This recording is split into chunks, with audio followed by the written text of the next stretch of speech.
Hello, my name's Annie Hatziano, and I did my research question based on red meat consumption and type 2 diabetes. Specifically, my question was, can high red meat consumption increase someone's genetic susceptibility to developing type 2 diabetes? So, before we dive into the research I did and correlate the two, it's great to talk about type 2 diabetes itself. So, type 2 diabetes affects about 17 million people in the US, so a lot of people are struggling with this. Normally, when people don't have type 2 diabetes, when you eat, your blood glucose levels rise. So, insulin is secreted to lower those down. So with type 2 diabetes, your cells become unresponsive and resistant to insulin. So the amount of insulin that was secreted by your pancreas, your cells aren't very happy with. They want more. They can't really see the insulin. So the pancreas will try to release more insulin to lower the blood glucose levels, but your cells keep on becoming resistant, and eventually your pancreas just can't secrete enough insulin. So, when people have type 2 diabetes, their blood glucose levels are very high. So, usually, a way that you could tell that you have type 2 diabetes is when your fasting blood sugar is about 126 milligrams per DI. Symptoms include increase in thirst, urination, blindness, and unintentional weight loss. Some risk factors to tell if you're susceptible would be age, family history, obesity, sedentary lifestyle, and race and ethnicity. So now there's many beneficial things in red meat. Vitamin B12 can only be found in animal sources like red meat. Fermented foods contain some B12, but it's a very small amount. That's why it's very important to supplement if you're vegan or vegetarian, because its deficiency can result in anemia and neurological disorders. So it's a very, very important to make sure you're getting adequate vitamin B12 intake. Another great thing in red meat is iron. Heme iron comes from animal sources, and non-heme iron comes from plant sources and supplements, and it's absorbed at a significantly less rate than heme iron is absorbed at. So that's something to keep in mind too when you're thinking about the benefits of red meat. There are also negative things that come with red meat.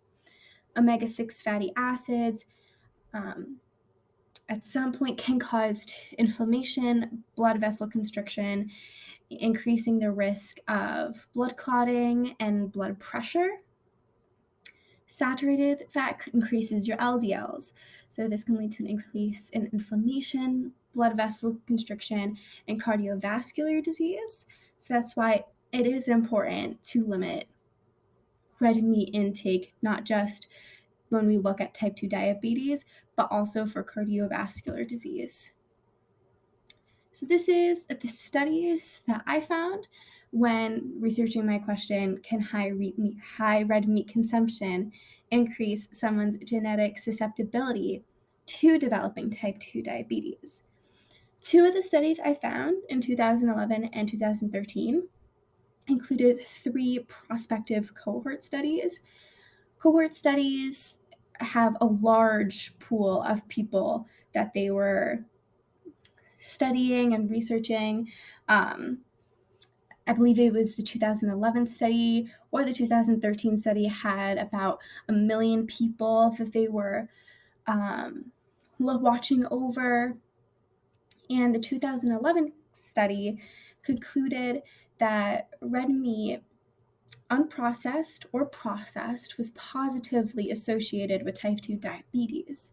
Something very interesting that they concluded was that substitutions of one serving of nuts, low-fat dairy, and whole grains per day per one serving of red meat were associated with a 16 to 35 lower risk of type 2 diabetes. That is a huge percentage that should definitely be studied further. The 2013 study came up with very similar results. It concluded that increasing red meat consumption over time leads to an increased risk of type 2 diabetes, and they found that that was socially mediated by body weight. So they found that people with a higher body weight were more susceptible.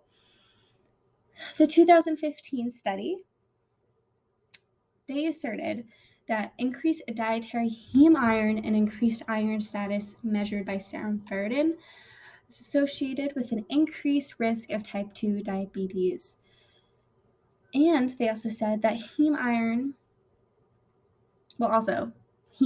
is only found in animal sources, and it is thought can potentially play a role in glucose metabolism because of its action as a pro-oxidant. The pro-oxidants cause cellular oxidative stress, which can inhibit insulin binding.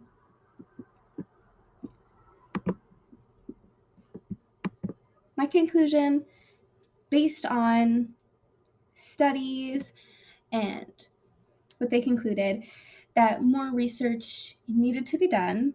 Definitely, these studies are a couple years ago, so a newer study would help the assertion and would back these studies up too.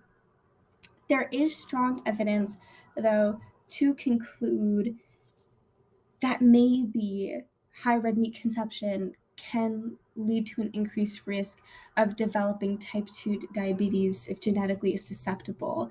It's definitely something to think about when you're consuming red meat and it's genetically susceptible to type 2 diabetes.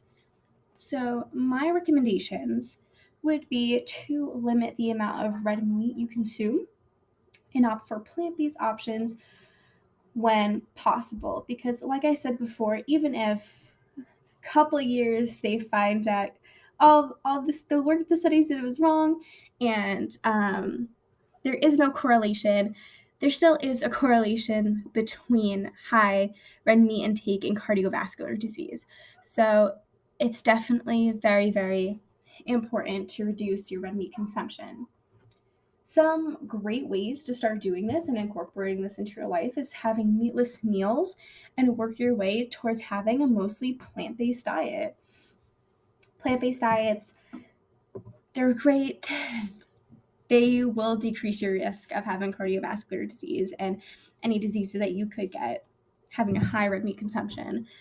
And in a plant-based diet doesn't seem right for you, not every diet is appealing to everyone. You can reduce the amount of meal on your plate, not completely getting rid of it, but just reducing it and adding more vegetables and plant-based protein sources on your plate would be greatly beneficial. I added on my slides some tofu, which is great for protein if you're following a plant-based diet. Some falafel. Falafel includes chickpeas. I also have beans on the slide here. And some great options are on the top, hummus and guacamole to make it a bit more fun with your avocado. The avocado and the guacamole giving you some healthy fat intake, because a lot of people are concerned when they don't consume red meat that they won't have an adequate fat intake. So that's a great way to get some healthy fats in. And concluding the study, my personal belief is that a high red meat consumption can increase someone's genetic susceptibility to developing type 2 diabetes. So thank you so much. I hope you like this presentation, and thank you for giving me the opportunity to research this. It was very very, very interesting. And I really hope there's more research about this in the future. Thank you.